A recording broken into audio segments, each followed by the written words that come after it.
너무 은혜스러운 찬양 속에서 저도 모르게 카메라에 손이 갔습니다. 그래서 근 5분가량의 찬양을 제가 담았는데요. 담은 이유는 제가 한국에 가서 이렇게 몬트레이 지역의 교민들이 주님을 사랑하고 주님 앞에 나와서 이렇게 아름다운 찬양을 나누며 하나님의 말씀을 듣는 귀한 은혜가 있었다는 것을 그곳에 계시는 분들에게 알리고자 함이었습니다. 저는 찬양을 들으면서 참 주님의 은혜로구나. 주님의 은혜가 아니고서는 우리가 이곳에 있을 수가 없습니다. 우리가 아무리 어떻게 어려운 삶을 살았다 하더라도 뒤돌아보면 주님의 은혜가 아닌 것이 없습니다. 우리가 된 것은 우리가 된 것은 다 주님의 은혜리로다. 우리가 이렇게 찬양할 수 있는 날이 북한에도 속히 오기를 소망합니다. 오늘 여러분 어떤 기대감으로 오늘 저녁에 이 자리에 나오셨습니까? 오늘 주님 만날 마음으로 나오셨습니까? 주님의 음성을 듣고자 하십니까? 주님 때문에 즐거워하십니까? 어제 제가 나눴던 내용은 우리가 어떤 환경과 고난 속에 있다 하더라도 우리가 바라봐야 될 대상은 우리 주님이라는 것입니다. 주님만을 바라봐야 된다. 주님만을 신뢰해야 된다는 이야기를 제가 어제 나눴었습니다. 주님을 신뢰하고 주님을 바라보는 사람들은 주님의 임재를 경험하고 주님의 보호를 경험하고 주님의 공급함을 경험하고 주님께서 내가 누구인지를 이끌어주는 그런 은혜를 경험하게 됩니다. 또 한 가지 경험하는 게 있다면 주님의 파워, 힘을 경험합니다. 그래서 오늘 우리 읽은 첫 구절 시편 말씀에 나의 힘이 되신 여호와여 내가 주를 사랑하나이다. 여러분, 힘이란 게 뭡니까? 능력이라는 말이고 그야말로 갖고 있는 뭔가를 할 수 있는 그런 능력이 바로 힘인 것이죠. 힘이 세다 하면은 힘센 거를 가지고 뭐를 들을 수도 있고 뭐를 할 수 있고 뭐를 차가 섰으면 밀 수도 있고 다 이게 힘인데, 근데 이 시편 기자는 이렇게 얘기하죠. 나의 힘이신 여호와여 내가 주를 사랑하나이다.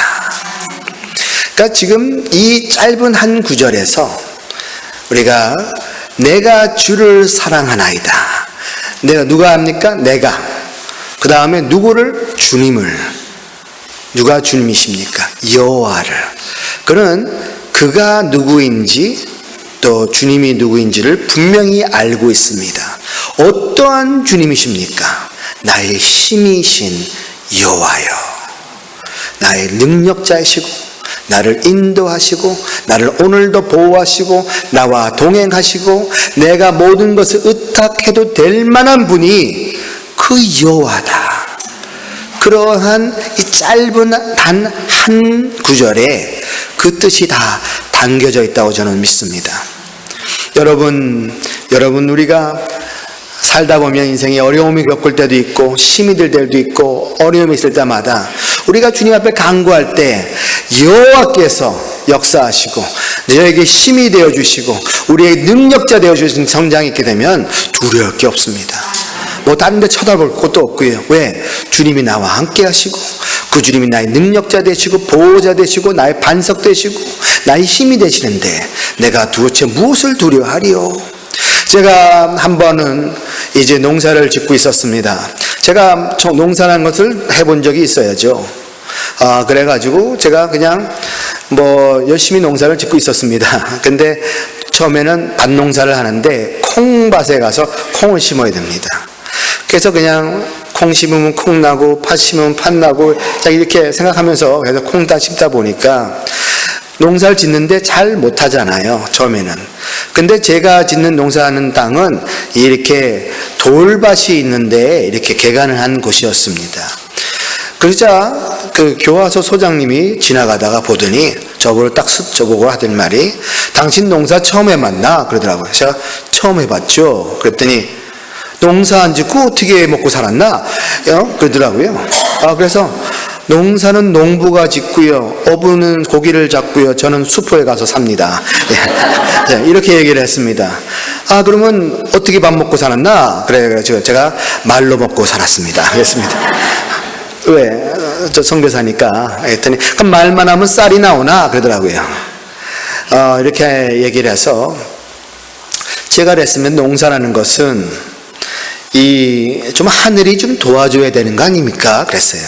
그게 무슨 말이냐? 그런 거예요. 그래서 제가, 좀 바람도 좀 불고, 햇볕도 좀 쬐고, 그 다음에 비도 좀 오고, 이런 조건이 맞아야, 이런 얘기 하니까, 야, 기딴 소리 하지 말라. 그러더라고요. 하늘은 무슨 하늘이가, 우리는 수령님이 가르쳐 주신 주체농법이 있어. 그거대로는 이렇단 말이야. 야, 기딴 소리 하지 마. 그리고는 화를 내면서 갔습니다. 근데 그날 밤 저녁이 됐는데, 제가 피곤해서 잠을 자는데, 갑자기 뭐가 난리가 났어요. 밤에 억수처럼 비가 내렸습니다. 그리고 그 다음날 아침이 되어서 제가 이제 밭에 일을 하러 나갔는데 소장님이 지나가면서 풀이 죽어 있어요. 그래서 제가 어젯밤에 무슨 일이 있었습니까? 했더니 어젯밤에 비가 와가지고 우리 콩밭이 다 물에 잠겼어. 그런 거예요. 그 보니까 저 사람들은 저쪽에서 자기 밭이 또 있는 거예요. 저 혼자 이래갖고 못 살거든. 자력 경쟁해야 되니까 농사 짓고 니네들이 알아서 먹으라 하니까 거기는 30-40명이 먹으려면은 밭을 짓고 있었는데 저쪽 밭은 어제만 하던 멀쩡했단 말이에요. 그리고 자기들은 프로지 않았습니까? 뭐 농사를 맨날 하는 사람들이 여러 명이 달라붙어서 분지에 농사를 짓고 있었고 저는 이 힐에 언덕에 농사를 짓고 있었는데 그래서 제가 그걸 보니까 그 콩밭이 다 물에 잠겨 있는 거예요. 근데 제 콩밭을 봤더니 멀쩡해요. 다시 보고 이 하늘을 보면서 주님 참 재밌으십니다. 나의 능력자 우리 주님이신 그 주님. 그 사람도 제가 하늘을 보니까 자기도 하늘을 보더라고요. 하늘은 하늘이가 그리고 갔습니다. 제가 그곳에 있었을 때 주님은 저를 떠나지 않으셨습니다. 저와 함께 하셨고 제 모든 필요를 채우셨고 주님만 바라보게 하셨고 주님과 동행하게 하시면서 내가 너의 능력자가 된 것을 알지어다. 그게 제가 점점 이런 생각이 들기 시작했어요. 이게 지금 하나님의 뜻이 있어서 제가 이곳에 있다면 제가 이곳을 통해 하나님이 하실 일이 있는데 이 사람들은 얘기하는 건 당신이 뭔가를 벌리려고 하는데 우리가 당신을 딱 차단을 해서 당신은 실패했다. 그래서 제가 속으로 했습니다. 하나님은 절대로 실패하지 않으십니다. 하나님이 하실 일이 있는데 그래서 제가 속으로 영어로 그랬어요. You have no idea. 하나님이 무슨 일을 계획하는지 그땐 저도 몰라요. 아직은 저는 아직 고통 속에 있단 말이에요. 근데 제가 알았던 것은 하나님이 하실 일이 있어서 이곳에 나를 남겨놨는데 자기들은 저를 비웃는 거예요. 야, 뭐 너 한다고 했는데 결국 꼴이 뭐니 이거죠. 근데 제가 그랬습니다. You have no idea. 그런 상황 속에서 시간이 흘러갑니다. 제가 당시 정말 주님 앞에 날마다 전신갑주를 입어야 돼요. 그 다음 날을 생각을 못합니다. 얼마나 힘든지요. 근데 힘들어도 소망이 있잖아요. 왜? 하나님이 말씀하셨거든요. 집에 가게 될 거라는 말씀, 내가 기다리라는 그 말씀을 붙잡고 한순간 한순간 나아갔습니다. 그러자 제가 병원으로 실려갔다는 얘기를 어제 드렸어요. 50파운드가 빠져가지고 영양실조 가서 제가 그곳에 병원에 치료받고 있는데 소식이 왔어요. 이 특사가 오려다가 하다가 이틀 전에 취소가 돼서 못 왔다 얘기를 들었습니다. 얼마나 제가 안타깝습니까? 최장기 억류자가 5개월인데 저는 1년이 되어 오는데 아직 그 자리에 있는 거예요. 이제는 병원에 실려와 있는 상황입니다. 근데 조금 있으니까 백악관에서 특사가 왔어요. 오바마 대통령이 비밀리에 보냈습니다. 높은 고위 관리를. 딱 5분간 면담을 해주게 했습니다. 그날 아침 뭐가 달랐어요. 병원에 있는데 갑자기 뭐 오수선하더니 거기 저를 지키고 있는 사람들이 보통 사복 입고 있는데 갖다 정복을 입고 모자까지 쓰고 막 그래서 분명히 누가 와긴 왔나 보다 이러고 있었는데 갑자기 문이 열리더니 미국 사람 2명이 탁 들어오는데 정말 1년 만에 보는 그 미국 사람들 보니까 뭐 눈물이 나더라고요. 얼마나 반가워요. 영어하는 사람 처음 보는데. 그래서 자기 이름 얘기하면서 I'm from White House. 그런데 이제 저 뭐가 생겼습니까? 집에 가는구나. 얼마나 좋아요. 집에 가는구나. 이제는 가는구나. 그랬는데 그 사람의 그 다음 날은 말은 I'm sorry, I cannot take you home. 집에 못 데려간다는 거예요. 얼마나 참 어렵습니까? 아니 백악관에서 특사가 왔는데 못 데려간 적은 없었는데 나는 왔는데 못 데려가는 거예요. 그러면서 의사 한 명하고 와가지고 의사가 뭐 몇 가지 이렇게 질문을 하더니 자기들끼리 얘기를 해요. 괜찮을 것 같다고. 놔두고 가도 괜찮을 것 같다는 얘기죠. 그래서 지금은 못 데려가지만 우리 정부의 우선순위는 맞으니까 기다리라. 그리고 갔어요. 갔는데 문을 나가는데 제가 거기 앉아있는데 허탈하죠. 야, 집에 갈 수 있었는데. 그랬는데 5분 후에 다시 돌아왔어요. 그래서 저는 뭐가 잘 돼서 데려가나 보다 그랬는데 사진을 찍어 간대요. 저희 어머니한테 보여준다고. 근데 백악관에 아마 제출용으로 그래서 저보고 스마일 그래서 또 스마일까지 다 해가지고 사진 탁 찍어서 보죠. 이만하면 죽을 것 같지 않죠? 그렇게 보여주기 위해서 가져간 것 같아요. 그리고는 얘는 아직 죽을 것 같지 않으니까 좀 놔둬도 괜찮을 것 같습니다 한 것 같기도 하고 하여튼 그렇게 됐었습니다. 그러면 저보고 아무한테도 얘기하지 말래요. 왔다 간 거를. 언론에 새 나가면은 정부가 못 데려간 게 소문이 날 테니까. 제가 그 사람을요 올해 3개월 전에 한국에서 만났습니다. 유명한 사람이에요. 그 사람이 와서 정말 노력을 많이 했는데 못 데려갔다고 미안했다고 그런 얘기를 하더라고요. 그게 2013년도에 있었던 일입니다. 그리고 나서 일주일 후에 저희 어머니의 편지가 도착을 했어요.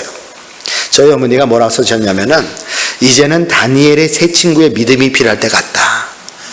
우리 여호와께서 우리 능히 우리를 구원할 수 있지만은 그러하지 아니할지라도 그런 믿음이 필요하다. 그 말씀하시는데 제가 알았죠. 집에 못 간다는 거.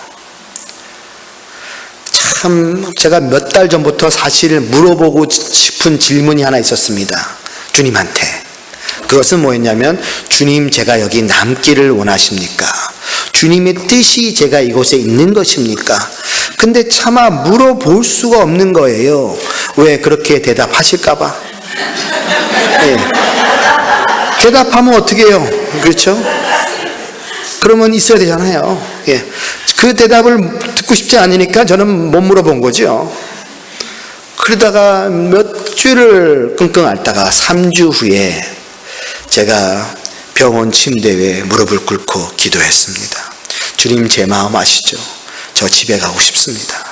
기다리는 가족을 생각하면은 기도하는 수많은 사람을 생각하면 집에 가야 되는데 주님 제 뜻대로 마옵시고 주님 원대로 하옵소서.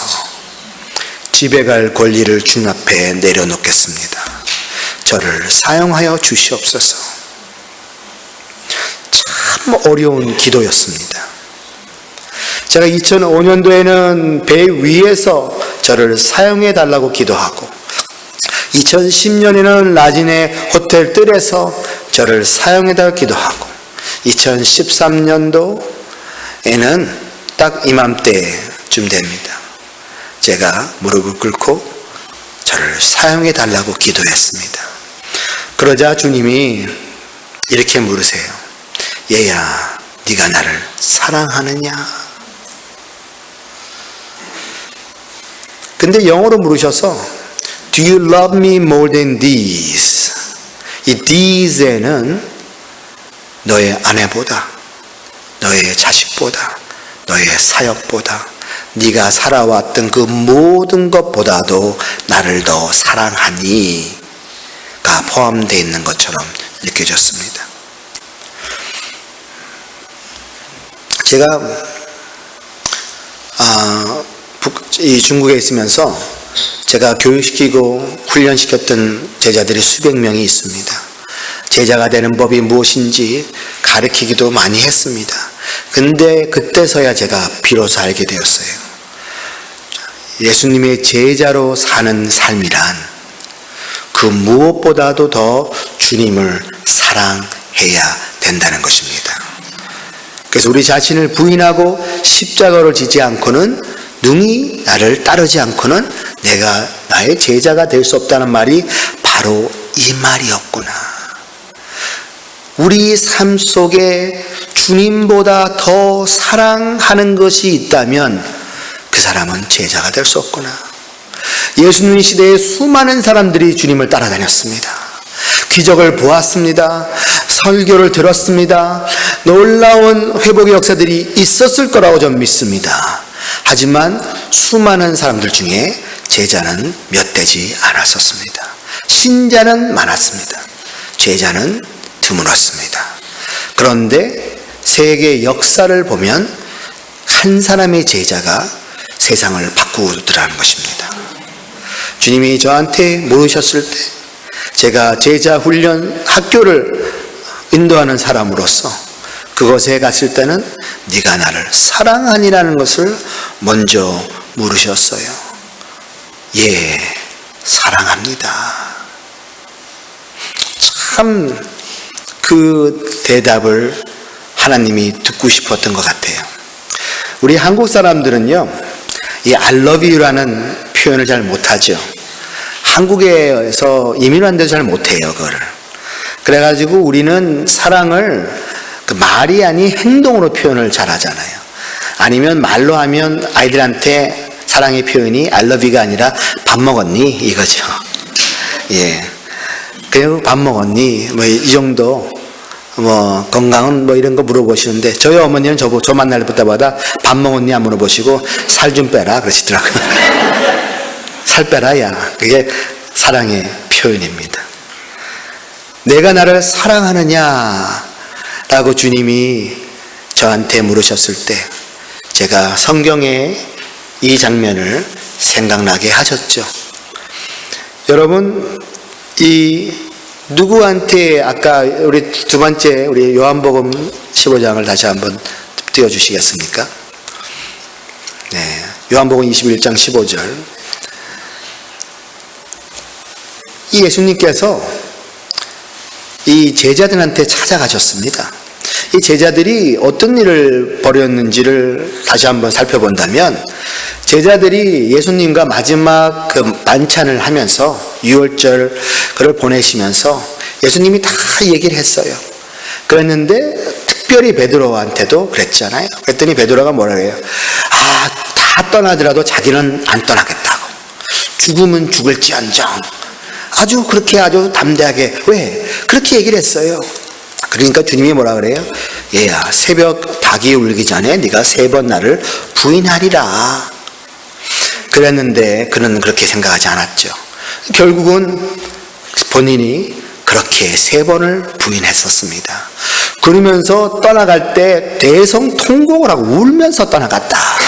이렇게 돼 있었습니다. 그리고 나서 부활하셔서 주님이 그들을 찾아오신 거예요. 이 장면을 보면은 이 사람들이 뭘 하고 있었냐면 고기 잡으러 갔어요. 보니까 생업을 해야 될 거 아니에요.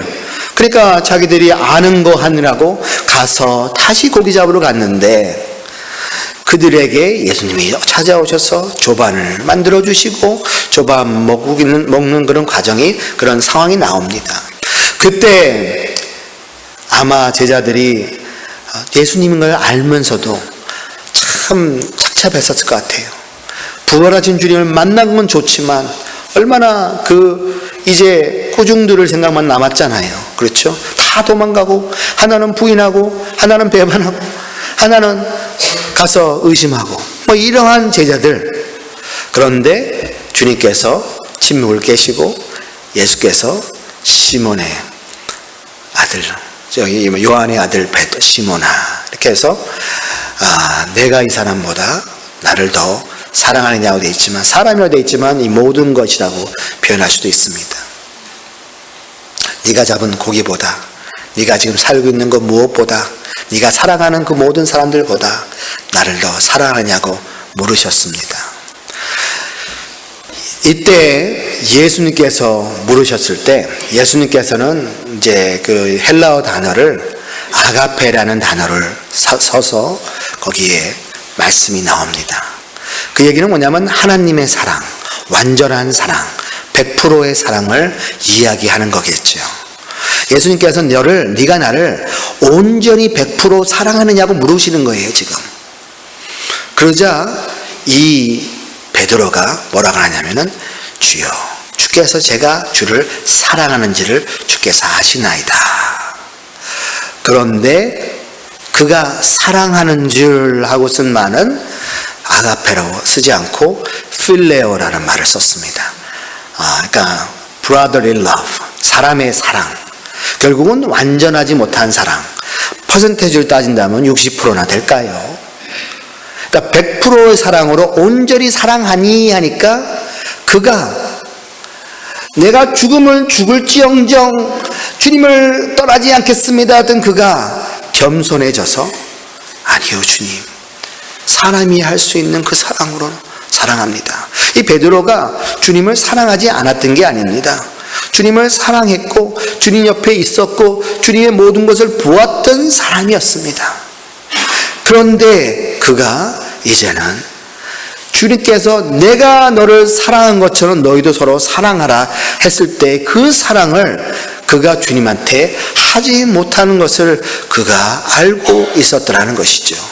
그래서 시몬의 아들, 요한의 아들 시몬아, 내가 이 사람보다 다 너를 사랑하느냐 하고 아가페로 물으셨을 때 제가 60%로 사랑합니다. 그런데 그 다음이 더 중요한 것 같아요. 그러면 내 어린 양을 먹이라, 내 양을 치라, 내 양을 먹이라고 주님이 3번 물으셨고 3번 답하는 과정이 성경에 나옵니다. 이 물음을 통해서 주님이 친히 찾아가셔서 그를 회복하시고 그를 이제 제자로 사용을 하십니다. 이 물음 후에, 이 대답 후에 베드로는 변화되었습니다. 그리고 하나님의 부르심대로 사용받아서 놀라운 일을 일으키는 그 믿음의 반석이 베드로가 되어진 것입니다. 이 장면을 보면 우리에게도 희망이 있습니다. 주님께서 우리에게 사랑하시는 그 사랑을 우리가 도저히 할 수 없는 것입니다. 우리는 때때로 주님 사랑합니다 고백하고 돌아서서 딴 일하고 딴짓하고 주님보다 사랑하는 것이 생기면 금방 다른 데 뺏기고 시선을 고정하지 못하고 주님 신뢰하지 못하는 이유가 주님보다 더 사랑하는 게 생기기 시작하기부터 일어나는 사건들인 것입니다. 세상에 많은 유혹이 있고 세상에 모든 것이 정욕이 있는데 그런 것을 사모하다 보면 주님을 사랑하지 못할 때도 있고 또 주님보다 더 사랑하는 것이 생길 때도 있는 것입니다. 그래서 사실 우리가 주님한테 사랑합니다 하고 고백을 할 때 그 고백 속에는 내 모든 것보다 라는 것보다는 포함해서 요만큼, 때로는 그게 50%, 30%, 15%가 될지 모르겠네요. 정말 어려울 때, 힘들 때, 주님 앞에 나아갈 때는 그것이 보여집니다. 마음에 비춰집니다. 마치 여러분께서 여행을 잘 운전하고 갈 때 처음에 이 가스를 넣게 되면 풀로 돼 있었는데 나중에 가다 보면 깜빡깜빡 할 때 보였을 때 보면 기름이 떨어졌네 하는 것처럼 우리 삶 속에서도 세상 속에서 풍파 속에 살다 보면은 때로는 그 게이지를 보지 못하고 있다 보면 나는 주님을 사랑한다고 한 번 가스를 넣었으면 계속 갈 것처럼 생각하는데 결국 보면 언젠가는 소진이 되는데 그것을 알지 못하고 가다 보면 주님 앞에 다 가지 못하더라는 것입니다. 그래서 이 오늘 고백 속에 그가 얘기한 사랑합니다는 고백, 그 사랑합니다는 고백 우리도 할 수 있어야겠습니다. 중요한 것은 우리가 100% 사랑하지 않아도, 우리 사랑이 주님만큼 온전하지 않아도 주님께서는 쓰실 수 있다는 것입니다. 그래서 제가 주님께서 네가 나를 사랑하니 했을 때 저희가 할 수 있는 대답은 예 아니면 no입니다. 그렇죠? Yes and no. 그런데 많은 경우가 우리가 이렇게 대답합니다. 제가 충성하겠습니다. 제가 순종하겠습니다. 제가 봉사하겠습니다. 제가 무엇을 해드리겠습니다. 라고 대답을 하더라는 것입니다. 그것을 물으신 것이 아니라 하나님께서는 만약에 그렇다면은 그런 것이 번제를 더 중요시 여기지 않으셨다는 거예요.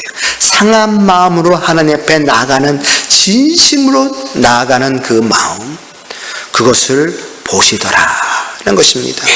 그래서 우리에게 그러한 마음이 부어진다면 우리의 사랑이 얼마 되지 않는다 하더라도, 여러분 바리새인과 그 다음에 세리의 기도를 보면 알 수 있습니다. 바리새인은 기도하면서 성전에 올라가 기도하죠. 내가 11조를 드렸고 금식을 하고 무엇을 구제를 했고 여러 열개하면서 수없이 기도하고 있는데, 그런데 이 세리는 다른 거 기도하지 않습니다. 저를 불쌍히 여겨 주시옵소서. 불쌍히 여겨 주시옵소서. 그 성경 말씀에 심령이 가난한 자는 복이 있나니 천국이 저희 것이라. 그의 마음속에 간절함으로 하나님 앞에 나아갔던 그 사람이 죄인이었겠습니까? 아니었겠습니까? 당연히 죄인이죠. 수많은 죄전을 저질렀습니다. 하지만 그가 주님 앞에 무릎을 꿇고 기도했던 그 장면처럼 주님께서 우리에게 요구하는 것은 주님을 사랑하느냐 안 사랑하느냐, 첫째. 둘째는 얼마나 사랑하는가가 우리의 질문이 되어야 됩니다. 내가 주님 앞에 나아갈 때 주님은 사랑하니 먼저인 것입니다. 이 아브라함이 100세가 되어서 얻은 아들 이삭이 이제 티네이저가 돼가지고 얼마나 사랑스럽겠어요. 눈에 넣어도 아프지 않고, 얼마나 자식이 말을 안 듣고 때를 쓰면 믿지만은 재롱도 부리고 우리 옆에 방긋방긋 웃고 있으면은 시험이 시험이 다 가시 않습니까? 자식은 하나님이 주신 선물이기 때문에 그럽니다. 근데 그 아브라함에게도 시험이 다가오죠.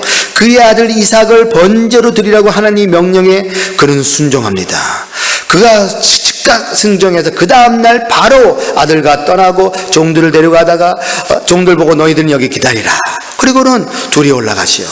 종들이 같이 올라갔다가 어떤 일이 벌어지겠어요? 아니 이 주인님이 어차피 정신이 나갔나? 이렇게 할 수 있지 않습니까?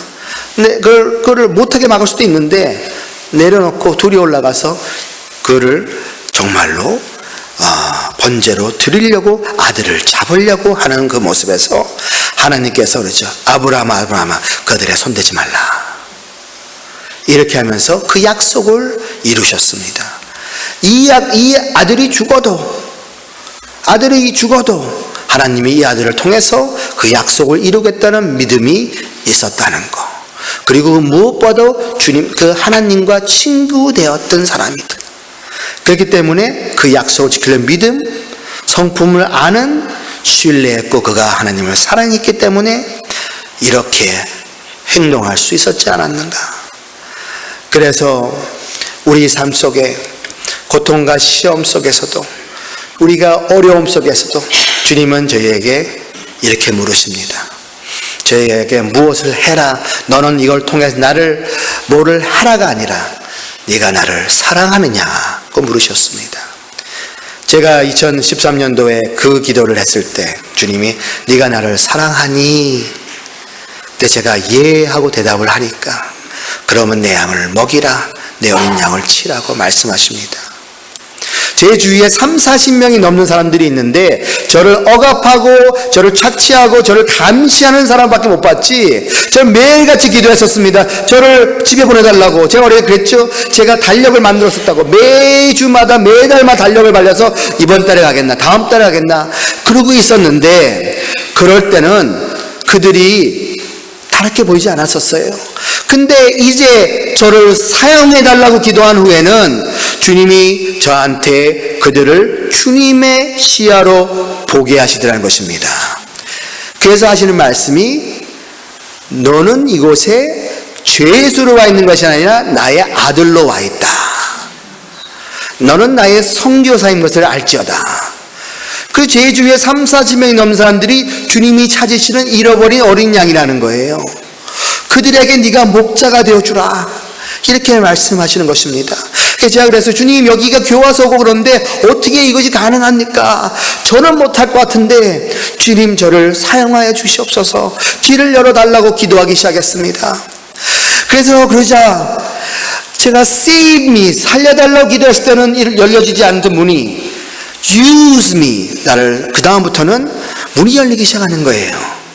그러면서 아무도 없을 때 주로 사람들이 저를 부를 때는 어떻게 부르냐면 수인번호로 불러요. 수인번호가 제가 103번이었습니다. 그래서 거기서는 103번 이렇게 부릅니다. 그럼 제가 예 하고 일어나야 되는데 그래서 103번이었는데 제가 이번에 그 탄핵 사건이 나면서 박근혜 대통령이 수인번호가 503번이더라고요. 그래서 제가 그분이 뭐 잘잘못을 떠나서 너무 마음이 아픈 거예요. 대통령님하고 부르겠어요? 박근혜 씨라고 부르겠어요? 503번입니다, 거기서는. 그래서 제가 그 심정이 이해가 돼요. 갇혀있는 사람. 그런데 103번 이렇게 보면 이렇게 해야 되는데 아무도 없을 때는 한 사람씩 오더니 목사님 얘기 좀 하자요. 그럼 자기 뭐 가정 얘기, 아이들 얘기, 부부 얘기하다 보니까 제가 가정 상담, 부부 상담, 예비 부부 상담까지 뭐 다양한 거 하고 있는 거예요. 그러다 보니까 그들의 목자가 되어져 가고 그들의 친구가 되어가는 제 자신을 발견하게 되었습니다. 그러자 이제 간수가 저한테 물어요. 목사님처럼 하나님 믿으면은 뭐 좀 생기는 게 좀 있습니까? 그러더라고요. 생기는 게 있으니까 믿지 그냥 믿겠습니까? 그래가지고 제가 하나님께서 우리가 어떻게 공급하셨고 어떻게 역사하셨고 했더니 부럽습니다. 그러는 거예요. 자기들은 자력갱생하라고 하는데 기도 마음 척척 주신다니까 그거 부럽습니다. 그러더라고요. 또 한 사람은 그래요. 목사님처럼 하나님 믿으면은 교회에다가 뭘 갖다 바쳐야 됩니까? 그러니까 지금 멤버십 무슨 피가 있냐는 거죠. 결국은 재정적인 뭐가 있냐. 그래서 제가 그랬어요. 한 사람은 지금 대가를 묻고 있는 거고 사람은 혜택을 묻고 있는 거죠. 우리 안 믿는 사람들이 물어보는 질문이잖아요. 아니 예수는 도대체 왜 믿어? 밥이 나와 떡이 나와 뭐 때문에 믿어? 이런 질문이 하더라는 것입니다. 그래서 제가 그랬어요. 11조도 있고 감사헌금도 있지만은 그거보다도 선생님 자신을 우리 하나님 앞에 드려야 되는 것입니다. 이렇게 제가 얘기를 했습니다. 제가 2년 동안 못 가고 있으니까 한 청년이 보다 안 됐는지 아니 하나님 살아있다면서 근데 왜 아직 여기 있나 그러더라고요. 하나님 살아있으면은 기도하면 들어준다며 근데 왜 아직도 못 가고 있나 이거예요. 그래서 제가 하나님의 계획이 다른 것 같습니다. 제가 없으면은 선생님께서 어떻게 하나님 얘기 밖의 세상 얘기 들을 수 있겠습니까? 했더니 맞대요. 평생 처음 듣는 이야기다 라고 얘기하는 것입니다. 그러면서 그렇게 하면서 제가 주님이 어떤 걸 생각하게 하시냐면 처음에 제가 조사받을 때 조사관이 저한테 물었어요. 내가 하느님이라는 말은 들어봤다는 거예요. 김일성이 한 얘기 했어요. 하느님을 믿으려면 조선의 하느님을 믿어라. 그래가지고 천도고 영향을 받아가지고 단군 이런 거 얘기하는데 결국은 자신이 조선의 하느님이 된 거죠. 그래서 하느님이란 말은 들어봤어요. 그랬는데 예수란 말은 당신 통해서 처음 들었는데 이 예수가 우리 조선의 사오, 중국의 사오 그러더라고요. 저는 농담하는 줄 알았습니다. 평양에서 태어난 사람입니다. 대학 나왔습니다. 보위부 조사관이에요. 예수 못 들어봤다는 거예요. 이게 어떻게 가능합니까?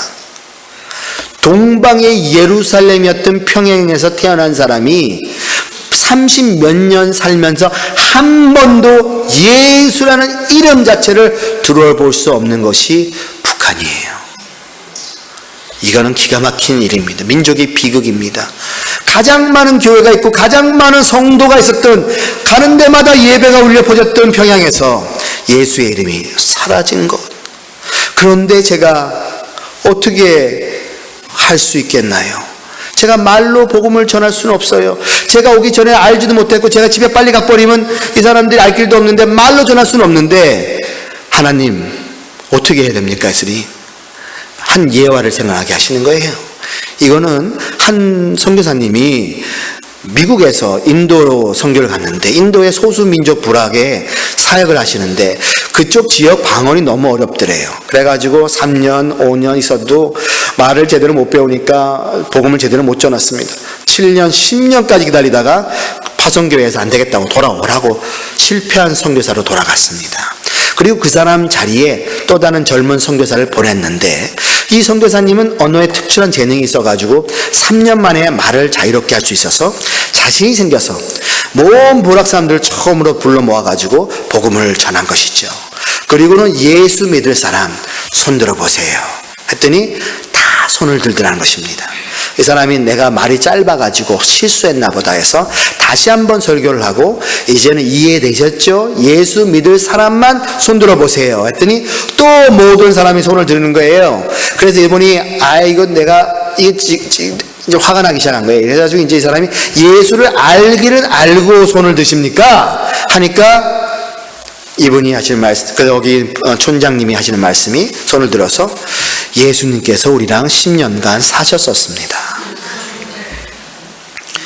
이 예화를 생각나게 하시는 거예요. 교화서에 있는데 제가 오기 전에는 예수에 대해 들어본 적도 없고 제가 빨리 풀려나서 집에 가면은 알 길도 없는 사람들에게 하나님께서 30-40명이 넘는 사람들 앞에 예수하는 선교사 목사를 그곳에 보내놓은 거예요. 그랬는데 제가 말로 전할 수는 없어요.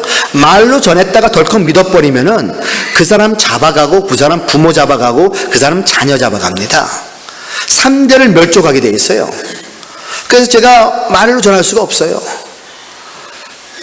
그랬는데 하나님께 뭐라 하냐면은 삶으로 전하거라. 네가 작은 예수가 되어주거라. 이게 쉽습니까? 여기가 교화서인데 주님 여기가 뭐 교화서에서 잘해주는 사람만 있겠어요? 그렇죠? 항상 뭐 윽박지는 사람, 기합 주는 사람, 뭐 벼라볼 사람들이 다 있단 말이에요. 그런 환경에서 주님은 주님이라면 어떻게 하셨을까? 주님이 십자가를 지셨을 때 멸시와 천대를 받으셨을 때 자기 자신을 그렇게 보호하지 아니하시고 그걸 생각하게 하시면서 주님이라면 어떻게 하실까? 날마다 기도해야 돼요. 주님 오늘 하루를 주님의 영광을 가리지 말게 하여 주시옵소서. 그 사람이 이렇게 저쪽에서 이렇게 저는 뭐 맞거나 그러지는 않지만 저쪽에서 욕하면요 이쪽에서는 여기도 나올 수밖에 없는 상황이잖아요. 그렇죠? 말로 안 해도 속으로는 할 수 있다는 말이에요. 그렇죠? 근데 그게 표정 관리가 안 되잖아요. 그렇게 되면 누가 뭐라 그러는데 방금 웃겠어요. 거기서. 그런데 하나님께서 주님 오늘 하루를 주님처럼 살게 하여 주시옵소서. 작은 예수가 되게 하여 주시옵소서. 참 어려운 과정이었습니다. 제가 하루는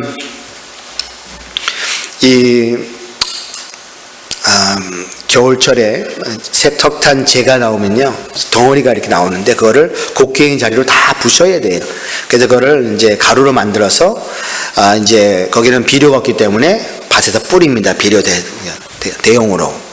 그러니까 뭐 코에 그 바람 불고 하니까 겨울철에 뭐 다 들어가고 아주 힘들어요. 근데 그러고 있는데 연락이 왔어. 이틀 후면은 특사가 온다고. 집에 갈 준비하라 이런 거예요. 얼마나 기뻐요. 이제 집에 간다고. 그래가지고 다 그냥 사람들한테 고마웠습니다 하면서 악수까지 하면서 집에 갑니다 뭐 이렇게 하면서 제가 너무 흥분해가지고 노래까지 했네요. 이제는 우리가 헤어져야 될 시간 다음에 또 만나요 하고 손 들으니까 야 그거 슬픈 노래 좀 하지 말라 그러는 거예요. 가기는 어딜 가네 말도 못하고 좋은데 좀 있자 그러더라고요. 벌써 갈라 그러나 그래서 제가 빨리 가야 빨리 돌아옵니다 뭐 이렇게 하면서 다음번에는 제가 교화소에 교화는 아니고 이렇게 하고 그러면서 막 인사까지 다 했는데 아쉬워하는 그들의 모습을 보았어요. 그랬는데 특사가 오지 못했습니다. 일주일을 기다렸는데 안 오는 거예요. 검사가 와갖고는 취소됐어 그러는 거예요. 얼마나 힘들든지. 그렇죠? 희망이 그냥 사라진 거죠. 그래서 제가 알았어요. 집에 갈 권리를 내려놓는 것은 한 번 하는 것이 아니라 날마다 하는 것이었구나. 날마다. 제가 그러면서 주님이 저한테 물었던 그 질문, 네가 나를 사랑하느냐? 그 질문, 어렵고 힘들 때마다 생각하게 되었습니다. 내가 여기 왜 와 있나 생각해 봤어요. 아니, 선교사잖아요. 하나님 사랑하니까 주님이 하겠다고 한 사람이지, 기본은 될 거 아니에요, 최소. 얼만큼 사랑하고 말고 떠나서 아무나 선교사 가겠어요? 근데 아무나 또 북한까지 가겠어요? 아무나 교화소에 와 있겠어요? 그랬는데 제가 주님을 지금까지 얼마나 사랑했냐를 보니까 얼마 되지 않아요. 사랑한다고 떠났던 길이지만 주님을 잊고 산 적도 많았고, 주님 없이 산 적도 많았고, 주님 대신 산 적도 많았더라. 그랬는데 이런 환경에 처해 보니까 내가 정말 주님을 사랑했는가? 주님보다 더 귀한 것이 없다고 고백한 찬양이 진심이었나를 생각나게 하시는 거예요. 그래서 생각을 해보니까 그래요. 야, 내가 진짜 집에 못 가는 수도 있겠구나. 장성택 사건이 났어요. 제가 있었을 때 2013년 겨울에. 저는 깜짝 놀랐습니다. 깜짝 놀랐습니다. 그 사람도 가는데 뭐 미국 시민권이라고 무사하게 돌아온다는 보장이 없는 거예요. 그렇죠? 그리고 제가 돌아온 다음에 백악관에서 저를 데려온 관리를 만났어요. 작년에 만났는데 그 사람이 뭐라 그러는지 알아요? 당신이 내 옆에 서 있는 것이 기적입니다. 못 데려올 뻔했다는 거예요. 그렇게 오래 걸린 사람도 없었고.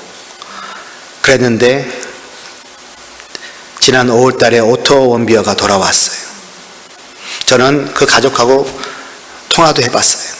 그리고 구명운동도 했었어요. 그랬는데 식문일간이 돼서 돌아와서 6일 만에 숨을 거뒀습니다. 내가 저렇게 돌아올 수도 있었구나. 아니, 못 돌아올 수도 있었구나. 아직도 거기 있을 수 있었구나. 근데 주님이 나를 사랑하셔서 나랑 동행하셨고, 나의 모든 것을 함께 해주셨고, 나에게 위로하셨고, 어제 얘기를 했죠. 초콜릿을 주시고 냉면을 주시고, 이것을 통해서 내가 함께함을 네가 알지어다. 그 주님을 내가 얼마나 사랑하는지를 다시 생각하게 하셨습니다. 그래서 제가 저녁 때마다 제가 한 게 있어요. 뭐냐면 밥 먹고 나면 텔레비를 보게 하는데 딱 그때쯤 되면 정전이 돼요. 한 12시간 전기가 안 들어오니까. 그러면 저녁 8시면 누워서 자는 게 아니고 의자에 딱 앉혀놓습니다. 밤 10시 취침까지 못 자요. 그래서 피곤을 하지 눈을 못 뜰 정도 피곤한데 깜깜하면 눈을 감고 있으나 뭐 떠 있으나 똑같은데 눈 감고 있으면 잔단 말이에요. 그러니까 그 사람들이 플래시를 갖고 와서 봐요. 눈 떠라 그렇게 하고 이렇게 해가지고 눈 뜨고 있어야 돼요. 예. 그러니까 제가 안 자는 걸 보여줄 수 있는 방법이 뭐였냐면 찬양하는 것이었습니다. 나지막히 찬양하는 거예요. 그래서 제가 왕이신 나의 하나님, 내가 주를 찬양하이다. 주님 사랑합니다. 이와 같은 때와 같이 그렇게 찬양 많이 했습니다. 찬양하다가 나중에는 제가 내 영혼이 은총 입어 찬양을 많이 했어요.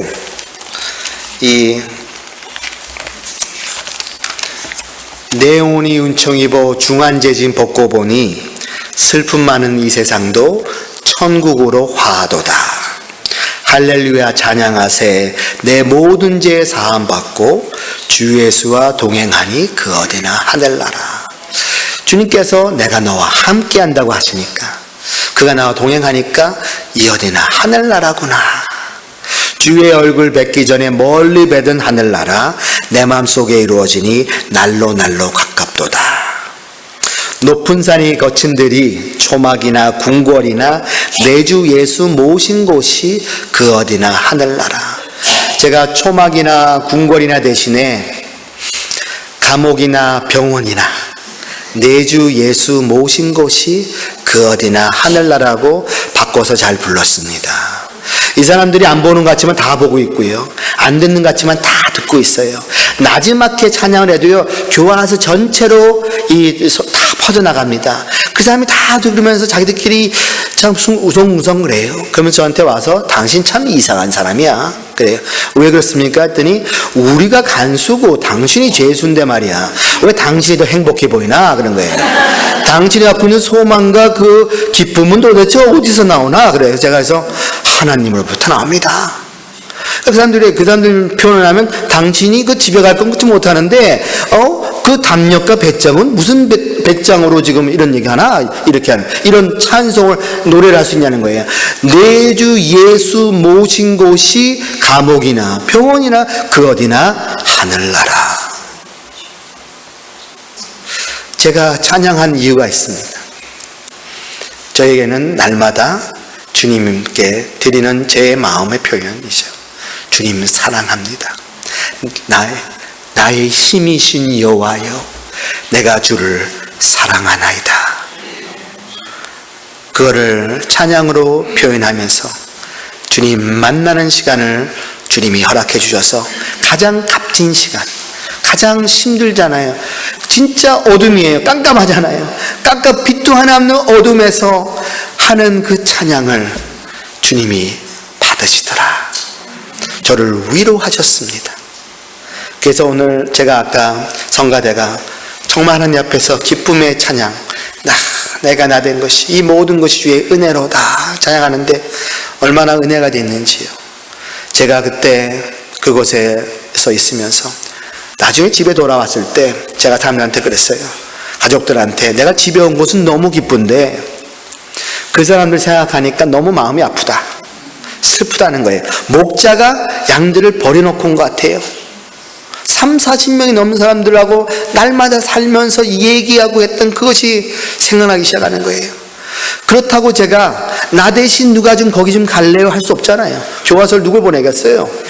어느 집, 제 친한 사람들이 저를 만나러 왔는데 그 집 가족들한테 넥스트 이렇게 보내겠습니까? 못 가죠.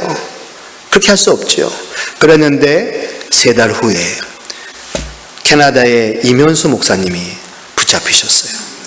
이분은 북한을 150번도 다니시고 캐나다의 가장 큰 대형교회 담임 목사님이신데 북한을 정말 사랑하시고 북한을 잘 아신 분이 억류되시더니 종신형을 받으시고 제가 있었던 교화소로 보내줬습니다. 그리고 제가 있었던 방에 2년 반을 사셨습니다. 그래서 제가 보면서 제가 그 가족들을 위로했었습니다. 그때 계실 때 목사님께서 죄수로 계신 것이 아니라 주님의 아들로 목자로 계십니다. 저는 가서 심었고 목사님을 자라게 하시는 목자로 2년 반을 계시다 온 걸로 믿습니다. 저는 이해하지 못하지만 그 사람들 생각하니까 너무 감사한 거예요. 진짜 목자를 그곳에다가 세워놓으셨잖아요. 근데 그 목사님 돌아오셨는데 간증을 제가 들어보니까 비싼 일이 많아요. 거기에 히틀러라는 사람이 한 명 있었대요. 그 히틀러라는 사람이, 그러니까 별명을 지어놓은 거죠. 저도 별명을 몇 명 지어놨습니다만은 항상 힘들게 하는 사람이 한 명씩 있거든요. 근데 제가 이런 일이 있었어요. 그러니까 그 얘기하기 전에 제가 집에 돌아올 때 교화소 소장님이 악수를 청하더라고. 그 소장이 누구냐면은 무슨 하늘은 무슨 하늘이가 했던 그 소장이 악수를 청하면서 딱 한마디만 하더라고요. 또 봅시다 그러더라고요. 근데 눈물이 글썽글썽해요. 그래서 주님이 일하셨구나 그랬었는데, 제가 이면수 목사님 간증을 들어보니까 그런 얘기가 나와요. 히틀러라는 사람이 있었는데 너무 힘들게 해가지고 한 번은 소장님한테 얘기를 했대요. 이럴 사람이 너무 힘들다 했더니 그 사람을 거기서 빼줘가지고 그 사람이 그 다음부터는 괴롭히지 않았다. 그리고는 신년에 항상 매년마다 본인께서 3일간 금식을 하셨다 그래요. 근데 교화서 금식 못하게 하거든요. 그런 거 한 끼도 안 먹으면 큰일 납니다. 그런데 소장님한테 얘기를 해가지고 저 3일간 금식하게 해달라고 했더니 그렇게 해줬대요. 그걸 보면서 분명히 같은 분이라고 저는 생각합니다. 하나님이 그렇게 또 일하셨구나. 그러한 일들을 보면서 우리는 우리 관점에서 얘기하지만 거기서는 그런 관점. 지금 미국 시민권을 가지신 분들이 3분이나 억류되어 계시고 그 중에 한 분은 그곳에 계시고 2분도 아마 곧 그곳에 가실지 가 계실지 모르겠습니다. 그래서 제가 이런 생각을 해봤어요. 3명의 미국 선교사가 그곳에 가 계시면 저는 혼자였으니까 혼자 찬양하고, 그래서 영어로 2 is company, 3 is church. 3명이면 교화소에 교회가 세워졌네. 모르겠어요. 교화소 제1교회가 될지. 네, 저는 그런 상상을 지금도 해봅니다. 여러분, 저는 오늘 말씀을 생각하면서 우리에게 주님께서 나를 사용하여 주시옵소서 하는 기도를 하기 전에 주님이 우리에게 물으시는 그 물음, 네가 나를 정말로 사랑하느니? 그 질문을 답해야 될 것으로 믿습니다. 여러분, 우리가 살다 보면 너무 사랑하는 것도 많고 주님보다 더 귀한 것도 많고 우리가 약해서 쓰러질 때도 많고 사랑한다 해놓고 돌아서서 딴 일 하고 있고, 이것이 비일비재해서 과연 나 같은 사람도 주님이 나를 사용할 수 있을까? 내가 맨날 주님을 배반하고 주님을 부인하고 밥 먹듯이 하는 나를 주님이 과연 사용할 수 있을까? 근데 오늘 나오는 이 장면은 그것을 보여줍니다. 베드로는 부인했고요, 도마는 의심했습니다. 의심 많은 도마도 만나주시고 베드로도 만나주시고 다 도망갔던 그 제자들 앞에 오셔서 잘못을 물으시지 않으시고, 저 같았으면 한 약단을 좀 쳐야죠. 그래도 그렇죠. 잔소리를 좀 하고, 최소한 사랑의 잔소리한 게 있지 않습니까? 그런 거 다 안 하시고 다 아는 거예요, 자기들이 잘못한 거. 그런데 품으시면서 네가 나를 사랑하니? 100%로. 그러자 아니요, 조금밖에 내가 할 수 있는 최선으로는 사랑은 하지만요, 그것을 주님이 아시나이다. 그러면 됐다 얘야, 내 양을 먹이라. 그는 우리에게 소망의 메시지인 것입니다. 부인하고 하나님을 떠났고 예수님을 떠났던 그 많은 제자들, 하나님께서 그들을 사도로 삼으셔서 초대교회를 세우시고 지금 우리가 신앙생활하는 놀라운 역사를 이루시는 주님을 바라보십시다. 그 주님을 신뢰하십시다. 그 주님을 사랑하십시다. 주님은 사랑받을 만한 자격이 있으신 분입니다.